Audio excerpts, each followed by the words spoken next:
والصلاة والسلام على سيد الأنبياء والمرسلين وعلى آله وأصحابه الطيبين الطاهرين أما بعد فأعوذ بالله من الشيطان الرجيم بسم الله الرحمن الرحيم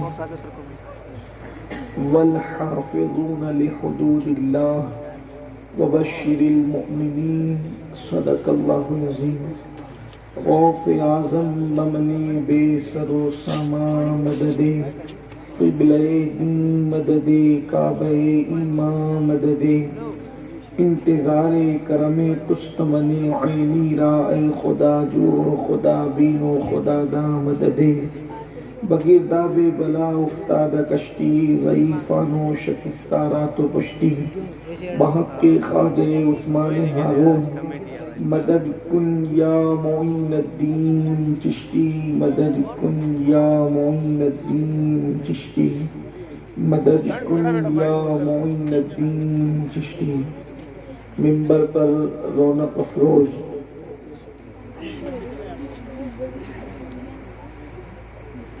خطیب بے باک شمس ملت حضرت علامہ مفتی شمس الدین صاحب قبلہ رضوی مقدس اللہ العالی، وہ جمیع باصفا ذوی الاحترام ذوی الاحتشام علماء کرام حاضرین محفل پردہ نشین عزت ماب ماؤ اور صلی اللہ تعالی علیہ وسلم۔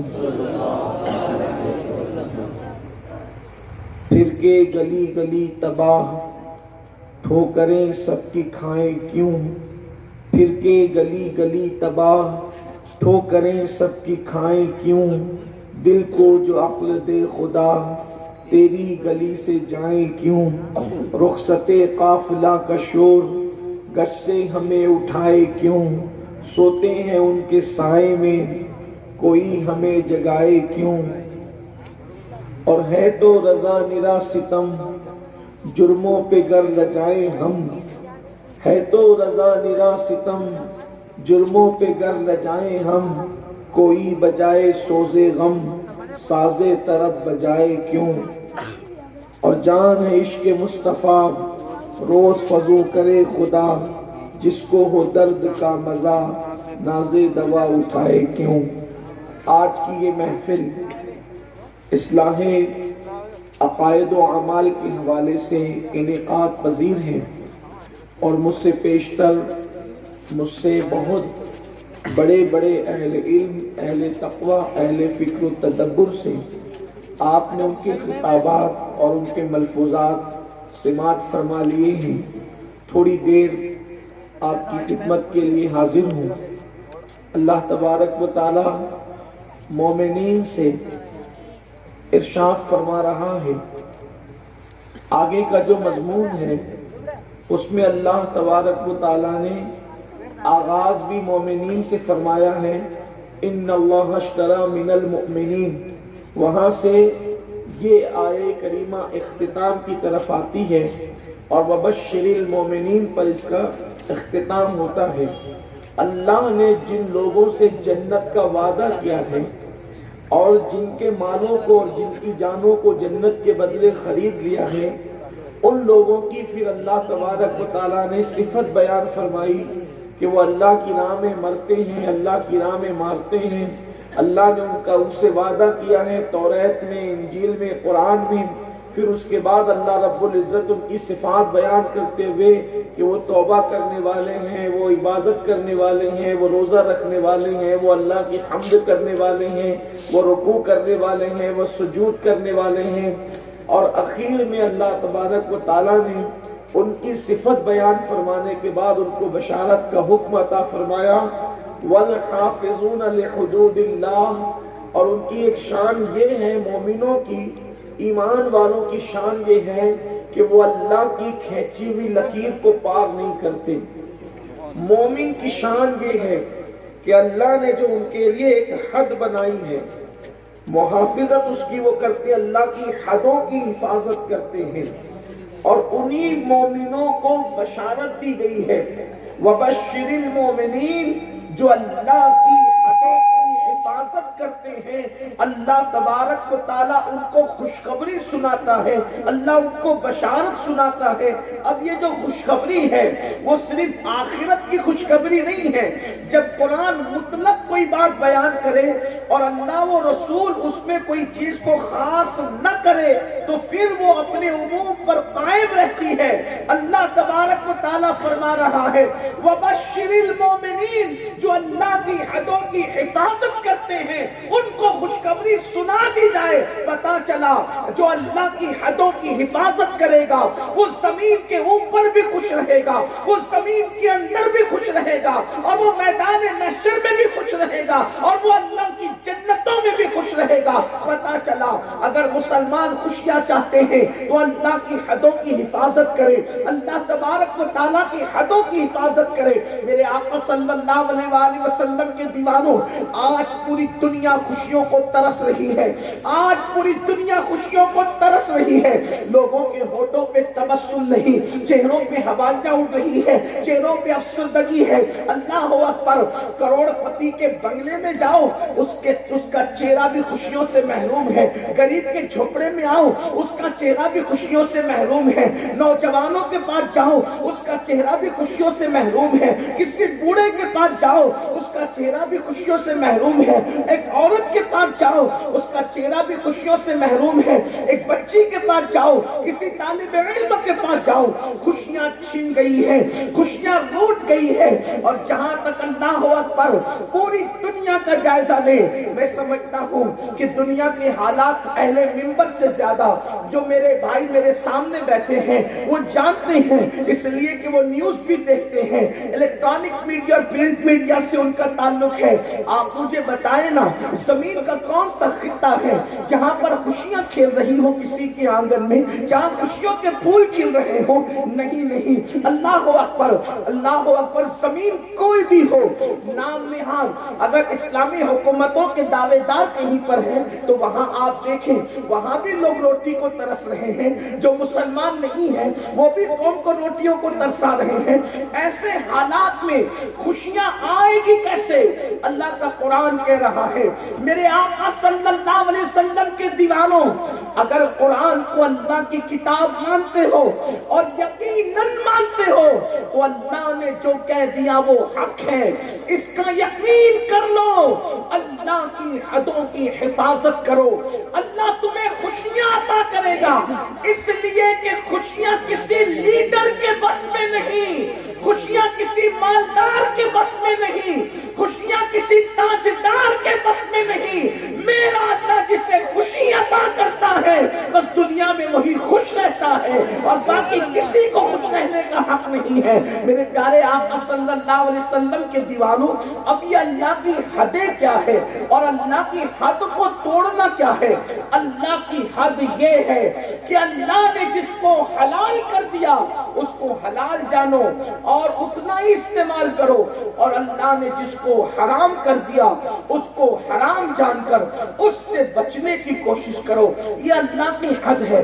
آپ نے ہندوستان کے محاورے میں سنا ہوگا، حالانکہ ملانے کے لیے نہیں کہہ رہا ہوں، صرف سمجھانے کے لیے کہہ رہا ہوں کہ ایک لکشمن ریکھا ہوتی ہے، سمجھانے کے لیے صرف ہندوستان کا محاورہ ہے۔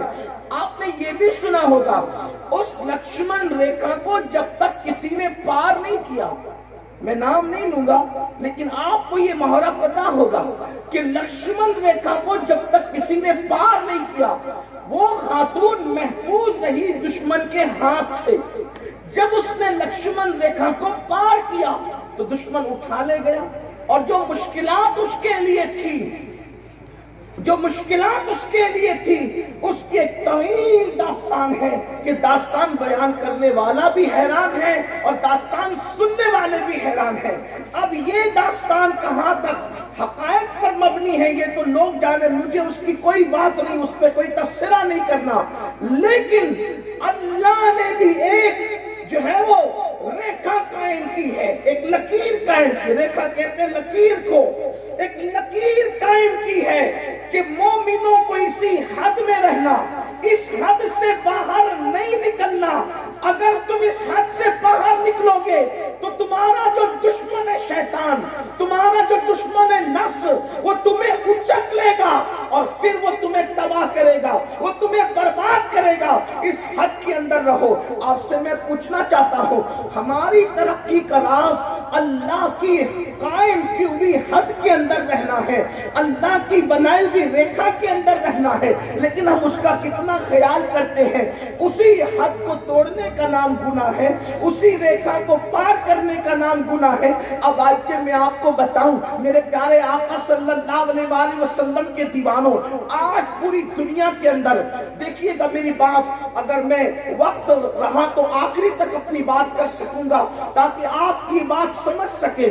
دنیا کے اندر بیماری ہمیں نہ ہو اگر ہم گناہ نہ کریں، بیماری گناہ کی وجہ سے، یہ جو بڑی بڑی بیماریاں ہیں، گناہ کی توجہ کرنا، یہ بڑی بڑی بیماریاں ہیں، اور گناہ کی وجہ سے اللہ کرے وقت میں برکت رہے تاکہ پورا مضمون مکمل ہو سکے، کیونکہ یہ ایسی بات ہے اگر یہ مضمون مکمل نہ ہوا تو کئی غلط فہمیاں جنم لے سکتی ہے دل و دماغ کے اندر۔ جتنی بیماریاں ہیں بڑی بڑی گناہوں کی وجہ سے، کثرت اموات گناہوں کی وجہ سے، اسی طریقے سے بیٹے کا باپ کے ساتھ بغاوت کرنا گناہوں کی وجہ سے، باپ کے دل سے بیٹے کی وہ محبت کا نکل جانا جو کربلا میں امام حسین کے دل میں حضرت علی اکبر کے حوالے سے ہم دیکھتے ہیں، یہ گناہوں کی وجہ سے ہے کہ باپ بیٹے کے درمیان وہ محبت نہ رہی، میاں بیوی کے درمیان پیار کا نکل جانا یہ گناہوں کی وجہ سے ہے۔ حتیٰ کہ میرے پیارے آقا صلی اللہ علیہ وآلہ وسلم کے پیارے دیوانوں اور میری قوم کے جوانوں، مکرانہ کے غیور اور باغیرت مسلمانوں، ذرا غور تو کرو، اللہ اکبر، جب قرآن مقدس میں آیہ کریمہ نازل ہوتی ہے وَمَا أَصَابَكُم مِّن مُّصِيبَةٍ فَبِمَا كَسَبَتْ أَيْدِيكُمْ، کہ تم پر جو بھی مصیبت آتی ہے وہ تمہارے عمل کی وجہ سے آتی ہے، تو اللہ کے رسول علیہ الصلوۃ والتسلیم اس کی تفسیر خود بیان کرتے ہیں، فرماتے ہیں یعنی اگر کسی کے جسم میں آنکھ پھڑکتی ہے، آنکھ، آپ کے یہاں راجستھان میں پتہ نہیں آنکھ پھڑکنے پر کیا بات کرتے ہیں، لیکن ہمارے علاقے میں، مہاراشٹر کے علاقے میں، جس علاقے میں میں رہتا ہوں، لوگ کہتے ہیں سیدھی آنکھ پھڑکے گی تو خوشی ملے گی، الٹی آنکھ پھڑکے گی تو صدمے ملیں گے، مصیبت آئے گی، لیکن اللہ اکبر، مصطفیٰ کریم رؤوف الرحیم صلی اللہ علیہ وآلہ وسلم فرماتے ہیں،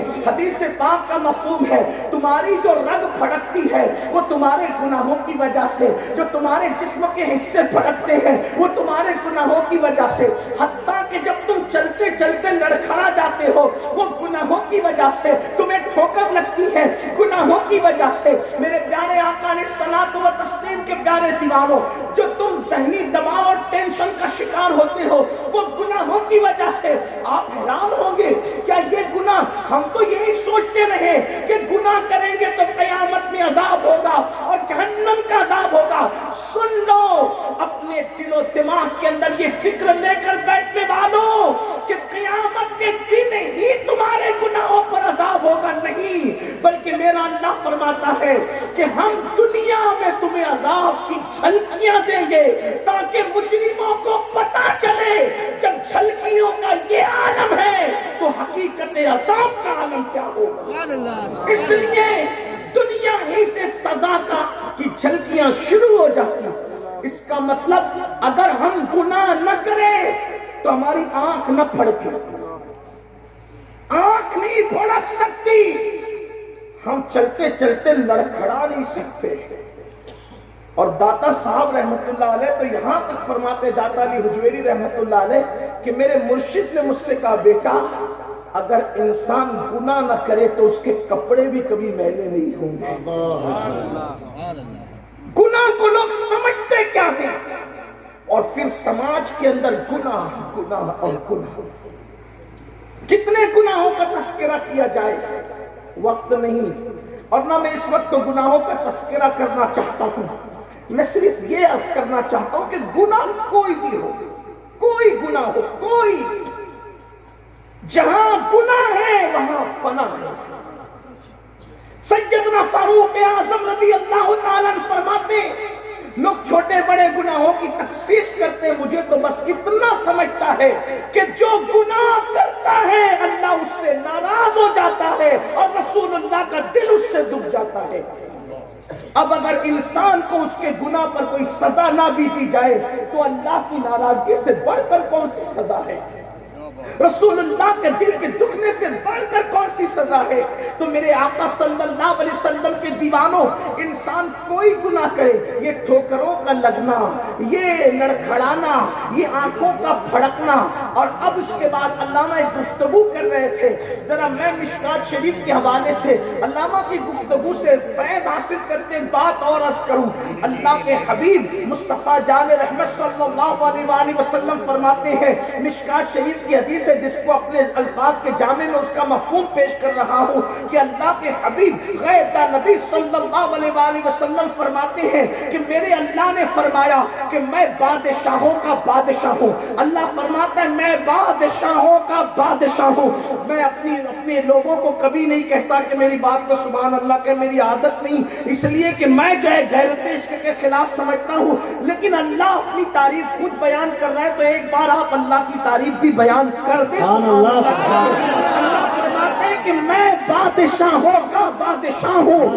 اللہ فرماتا ہے کہ میں بادشاہوں کا بادشاہ ہوں۔ پھر میرا اللہ فرماتا ہے، حدیث پاک رسول اللہ بیان فرما رہے، اللہ فرماتا ہے جب میرے بندے میری نافرمانی کرنے لگتے ہیں، میری حدوں کو توڑنے لگتے ہیں، جب گناہوں پہ دلیر ہو جاتے ہیں، تو اللہ فرماتا ہے کہ میں بادشاہوں کے دل میں، حکمرانوں کے دل میں ان کے لیے سختی پیدا کر دیتا ہوں، ان کے لیے سختی پیدا کر دیتا ہوں، اور جب وہ میرے فرما بردار ہوتے ہیں تو حکومتوں کے دل میں، حکمرانوں کے دل میں میں ان کی محبت پیدا کر دیتا ہوں۔ اب آگے بڑھنے سے پہلے میں یہاں ضرور عرض کروں گا، حکومتوں سے لرزنے والوں، صرف میں اپنے ملک ہندوستان کی بات نہیں کر رہا ہوں، پوری دنیا کی بات کر رہا ہوں۔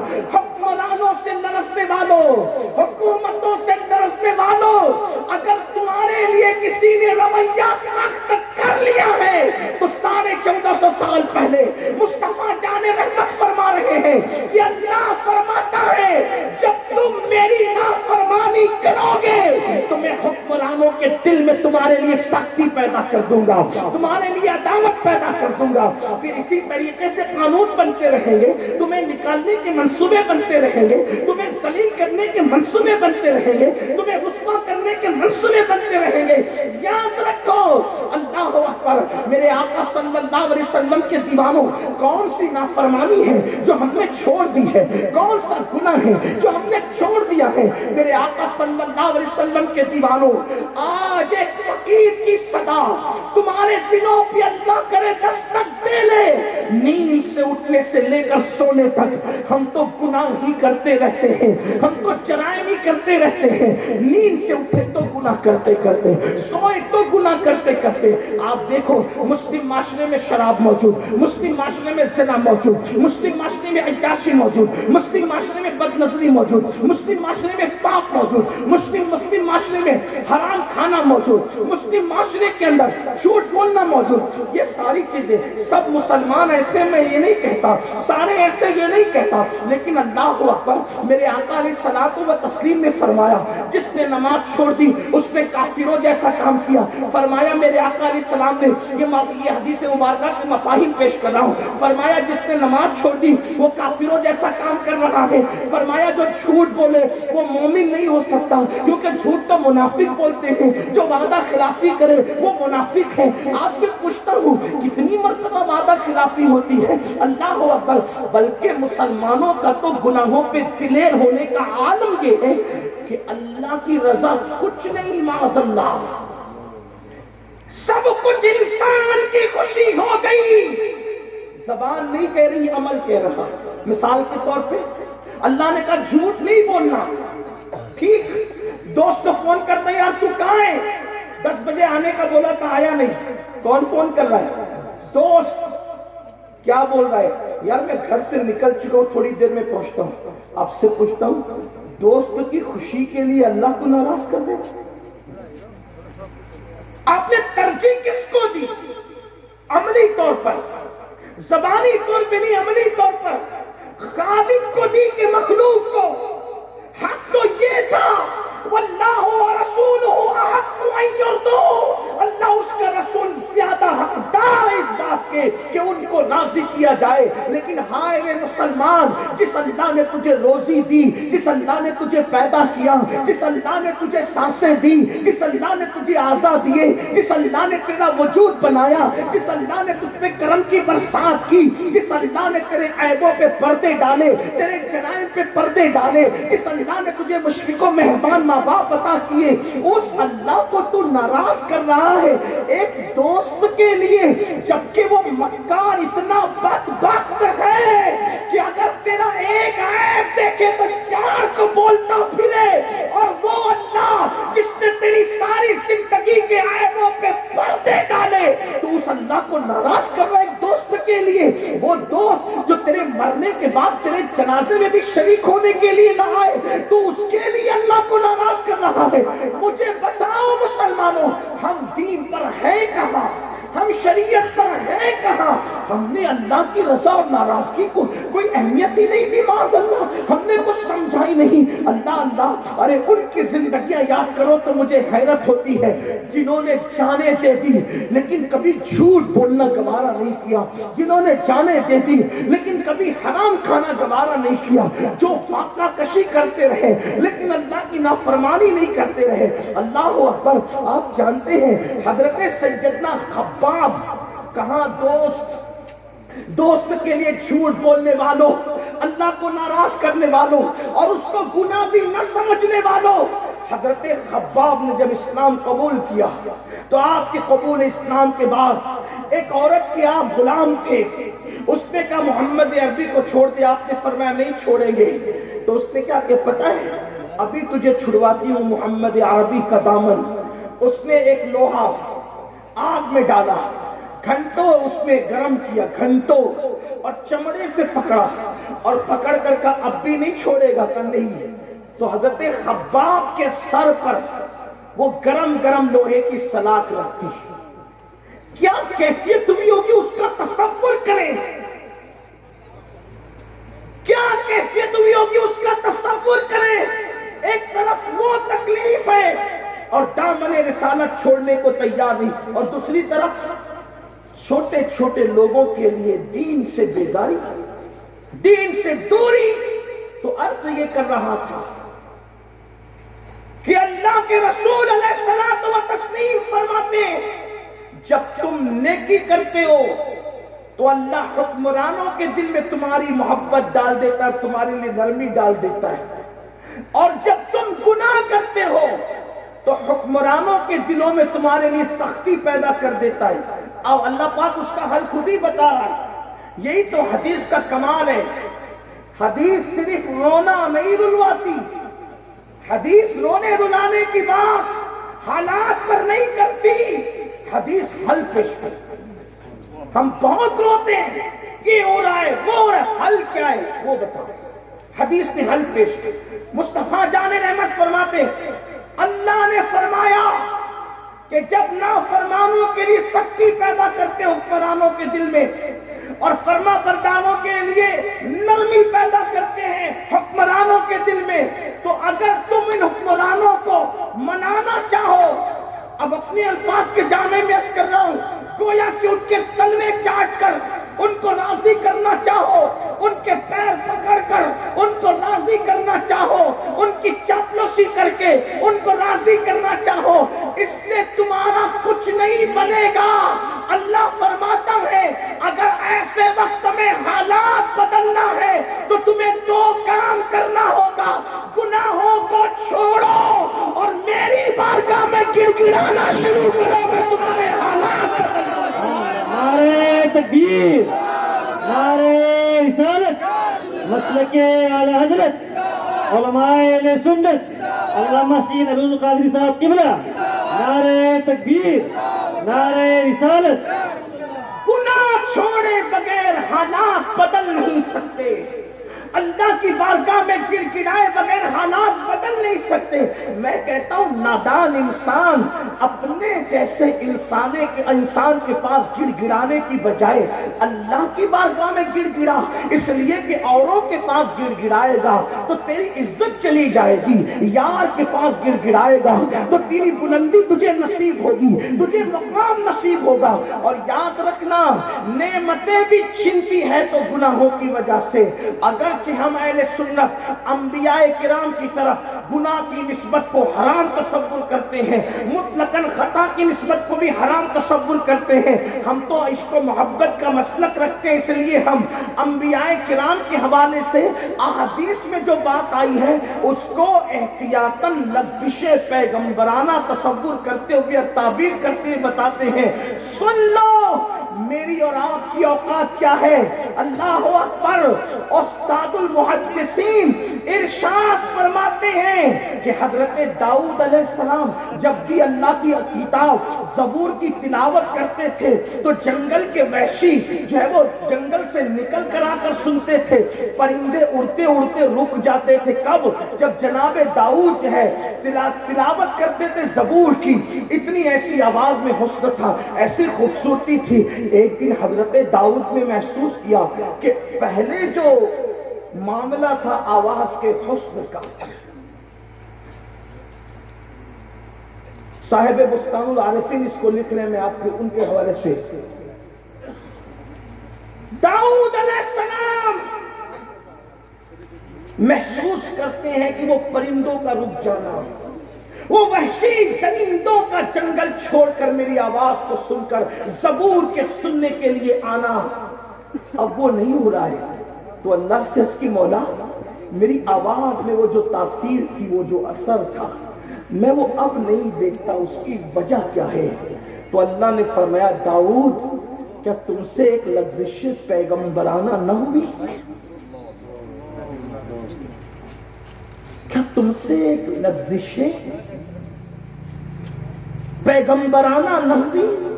اور آگے بڑھ کے کہہ لیں کیا تم سے لغزش معصومانہ نہ ہوئی؟ یہ حد ہے ہماری، اس سے زیادہ کیا کہیں؟ ہم تو ادب والے لوگ ہیں، اس لیے تمہاری آواز میں جو اثر تھا وہ اثر اٹھا لیا گیا۔ اب داؤد اگر تم چاہتے ہو کہ وہی تاثیر پرندوں کے رکنے والی اور درندوں کے جنگل چھوڑ کر آ جانے والی میں تمہاری آواز میں دوبارہ پیدا کر دوں، تو اس لغزش پیغمبرانہ، لغزش معصومانہ سے توبہ کر لو، رجوع کر لو، تاکہ وہ نعمت ہم تمہیں پھر عطا کریں۔ مسلمانوں، اللہ اپنے مقبولوں کے ساتھ اتنی غیرت کا معاملہ کیوں کرتا ہے اور حدیث اس کو کیوں بیان کرتی ہے؟ صرف اس لیے تاکہ ہماری آنکھیں کھل جائے۔ جب محبوبوں کے لیے غیرت کا یہ عالم ہے تو ہمارے لیے، آپ کہتے ہیں میری مائنڈ سے پہلے بہت چلتی تھی اب بند ہو گئی۔ مکرانہ والوں اگر برا لگے تو معاف کرنا، بہت چلتی تھی اب بند ہو گئی، مندی آ گئی، نہیں چلتی۔ یقیناً میرے بھائی تو نے اللہ کی کوئی نافرمانی ضرور کی ہوگی۔ کسی پیر کا تعویذ طلب کرنے سے پہلے اپنے دل کے لٹکتے ہوئے تعویذ کی طرف غور کر اور اس کے بعد سوچ کہ تو نے کسی کا دل تو نہیں دکھایا، تو نے سود کے دھندوں کے اندر کسی کی مدد تو نہیں کی، کسی حرام کاروبار کرنے والے کا تو دست بازو تو نہیں بنا، کسی عورت پر تو نے پاپ کی نظر تو نہیں ڈالی۔ کوئی کہتا ہے پہلے بہت عزت تھی میری، اب کوئی مجھے پوچھتا بھی نہیں۔ اپنے دل کی طرف احتساب کر، یاد رکھ میرا مولا جسے ذلیل کرے اسے کسی مولوی کا تعویذ عزت نہیں دے سکتا۔ میرا اللہ جس کی روزی اٹھا لے کسی شیخ کسی مولوی کا تعویذ اس کی روزی برکت نہیں دے سکتا۔ مکرانہ کے سنیوں، میں تعویذ کا مخالف نہیں، اللہ اکبر، لیکن تعویذ کا کام سحر جادو میں ہوتا ہے۔ تعویذ کا کام اللہ کے غضب کو ٹھنڈا کرنے کے لیے نہیں ہوتا، تعویذ کا کام اللہ کے عذاب کو دور کرنے کے لیے نہیں ہوتا۔ میرے آقا صلی اللہ علیہ وسلم کے دیوانوں، اگر عروج سے زوال کی طرف گئے ہو تو اپنی تنہائی میں بیٹھ کر احتساب کرنا کہیں کوئی گناہ تو نہیں ہو گیا۔ سیدنا داؤد جیسے پارسا معصوم کو کہا جا رہا ہے کہ تم سے لغزش معصومانہ ہو گئی داؤد، تمہاری آواز کا حسن جو دیا تھا تو اب اس کا وہ اثر نہ رہا، اب اگر توبہ کرتے ہو پھر عطا کریں گے۔ میں یہاں آ کر کے دم ہوں مولا، ہم کون ہیں، ہماری اوقات کیا ہے؟ نعمتوں کے زوال سے ڈرو، چھین لی جائے گی نعمت دینے والے خدا کی فرما برداری کی بجائے نافرمانی پہ آ جاؤ گے، چھین لے گا۔ دشمنوں سے عبرت حاصل نہیں کرو گے تو تمہیں عبرت کا ذریعہ بنا دیا جائے گا۔ اس لیے اللہ کی بارگاہ میں گڑگڑاؤ۔ لوگ یہی کہہ رہے ہیں میرا کاروبار بند ہوا، کسی نے کچھ کر دیا، میری عزت گئی، کسی نے کچھ کر دیا، میں بیمار پڑا، کسی نے کچھ کر دیا، میرے گھر کی رونق گئی، کسی نے کچھ کر دیا، میاں بیوی کی محبت گئی، کسی نے کچھ کر دیا۔ سب کہتے ہیں کسی نے کچھ کر دیا، کسی نے کچھ کر دیا، لیکن یہ مجھ سے بہت بڑے بڑے اللہ والے یہاں موجود ہیں اور میں تو بہت بڑا گنہگار ہوں، لیکن آج میں پوری ذمہ داری سے کہتا ہوں کسی نے کچھ کر دیا، کسی نے کچھ کر دیا، کسی نے کچھ کر دیا، ہاں کر دیا، کسی نے نہیں، تم نے خود کیا۔ کسی کا جادو تمہاری اتنی عزت پہ حملہ نہیں کر سکتا تھا جتنے تمہارے راتوں کے جرائم تمہیں ذلیل کرنے میں مؤثر ہے۔ تمہارے کاروبار کو ختم کرنے میں کسی کی نظر بد وہ کمال نہیں دکھا سکتی تھی جتنے تمہارے جرائم۔ ہمارے جرائم ہمیں تباہ کر رہے ہیں، ہمارے جرائم ہمیں لوٹ رہے ہیں، اس کا حل میرے اللہ نے دیا۔ میری بارگاہ میں گڑ گڑا لے، اپنے گناہوں سے معافی مانگ لے، بڑی معذرت کے ساتھ آپ کتنی بڑے ولی کی آستانے پر چلے جائیں، آپ کا مسئلہ حل نہیں ہوگا۔ کب تک؟ جب تک اللہ نے جو کنڈیشن لگائی ہے گڑ گڑانے کی۔ ولیوں کے یہاں بھی تو لوگ گڑ گڑاتے نہیں ہیں، ادھر دیکھا ایک کل پڑا، ادھر دیکھا ایک کل پڑا، وہ کیا کر رہا ہے، وہ کیا کر رہا ہے، اسی میں پورا وقت گیا۔ وہ چوکھٹ بھی تو گڑ گڑانے کی تھی، وہ چوکھٹ بھی تو، اور ولی کے چوکھٹ پہ گڑ گڑانے کا کیا فائدہ تھا کہ چل کسی ایسی جگہ تیرے دل میں روحانیت نہیں آتی کہ دل سخت ہو گیا گناہ کی وجہ سے، تو وہاں آنسو نہیں نکلتے، تو زندگی بھر کسی اللہ کے لیے رونے والے کے قدم میں آ کے بیٹھ تاکہ اس کی نظر تیرے دل پہ ہو، تو تیرے چناسو نکل جائے اور تیری بگڑی بن جائے۔